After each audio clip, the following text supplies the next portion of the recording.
नमस्कार, मी कविता. पहा किती छान आमटी झालेली आहे कटाची. तर व्हिडिओ शेवटपर्यंत पहा. लसूण, आलं, खोबरं, कोथिंबीर आणि जिरं एवढं मी वाटण मिक्सरला आता करून घेते आणि मग आपण कटाच्या आमटीला कशा पद्धतीने फोडणी द्यायचं ते पण मी दाखवते. तर व्हिडिओ शेवटपर्यंत पहा.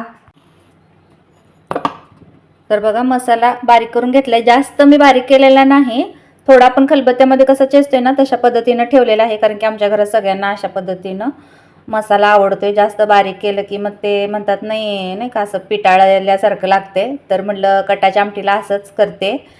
तर मग अशा पद्धतीनं केलेलं आहे. तर चला पाहूया आता आपण कटाची आमटी कशी करायची ते. तर पातेलं छान गरम झाले. आता ह्याच्यामध्ये बघा हे 2 चमचे मी तेल टाकून घेते. तर 2 चमचे तेल टाकलेलं आहे. आता तेल छान गरम करून घ्यायचं आहे. आणि बघा मी इथं पाणी पण गरम करून घेतलेलं आहे. छान असं उकळून घेतलंय मी पाणी कटाच्या आमटीसाठी. आता इथं माझ्याकडून पाणी पडलेलं आहे, त्यामुळे ते सगळं उडत आहे. तर आता आपण त्याच्यामध्ये हा वाटून घेतलेला मसाला टाकूया.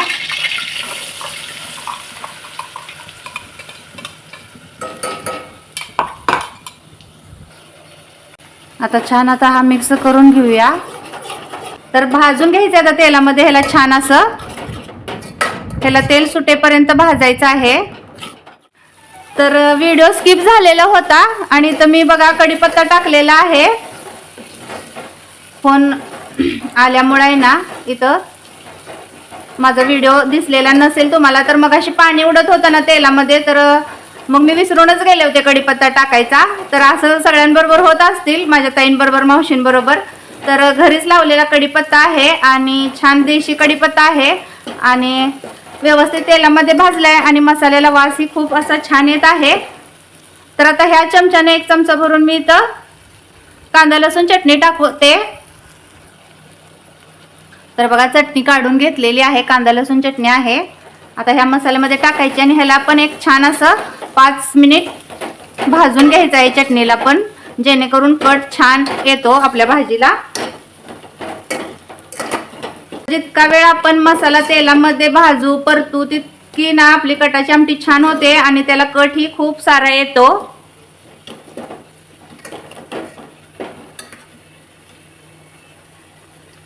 आता जे गरम केलेलं पाणी होतं ना ते मिक्सरच्या भांड्यामध्ये असं फिरवून मी टाकलेलं आहे.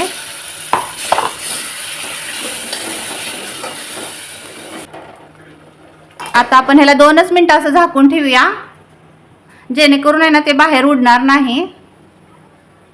2 मिनिटापेक्षा जास्त ठेवू नका. तर आता बघा काढलेलं आहे आणि आपण डाळ शिजवून घेतलेलं जे पाणी होतं ना ते व्यवस्थित असं मी चमच्यानं मिक्स केलं आणि असं ह्याच्यामध्ये टाकून घेत आहे, कारण की बघा खाली डाळ राहिलेली असती ना, तर त्यामुळे अशा पद्धतीनं ओतायचं आणि आपल्याला जितकी पातळ रस्सा पाहिजे तितकं ह्याच्यामध्ये पाणी टाकून घ्यायचं. तर आम्हाला इतकं बास होते, तर मी अर्धच पातेलं टाकलेलं आहे, अर्ध पातेलं बाजूला ठेवत आहे. छान आता मिक्स करून घेऊया. तर बघा जास्त पातळ पण नाही झाली आणि जास्त घट्ट पण नाही झाली आपली भाजी, कारण की इळवणीच इतकी छान घट्ट अशी निघालेली होती. आता चवीपुरतं मीठ टाकून घ्यायचं आहे, छान असं मिक्स करायचं.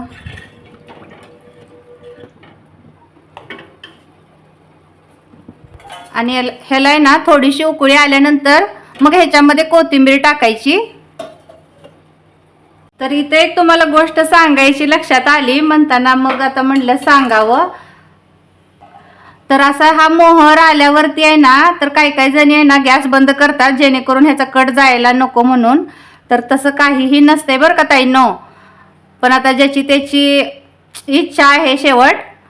तर आता मी काय करणार आहे, तर मी ह्याला छान अशी उकळूनच घेणार आहे आणि तरी पण मी उकळल्यानंतर तुम्हाला दाखवते की ह्याचा कट जातोय का ते. तर आता मोहर आलेला आहे छान आणि आता ह्याच्यामध्ये मी छान अशी कोथिंबीर टाकून घेते.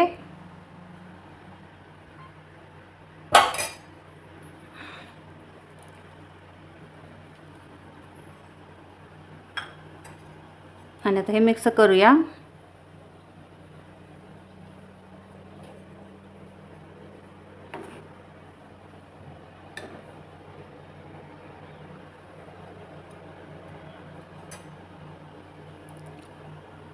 तर इथं पाहू शकता आमटी आपली छान 10 मिनिटं उकळलेली आहे आणि आता मग मी गॅस बंद करत आहे आणि तुम्हाला ह्याचा कट पण मी दाखवते.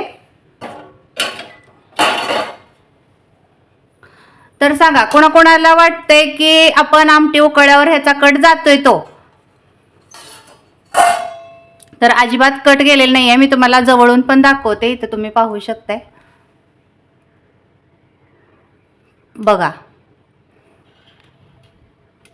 बघा कट किती आलेला आहे.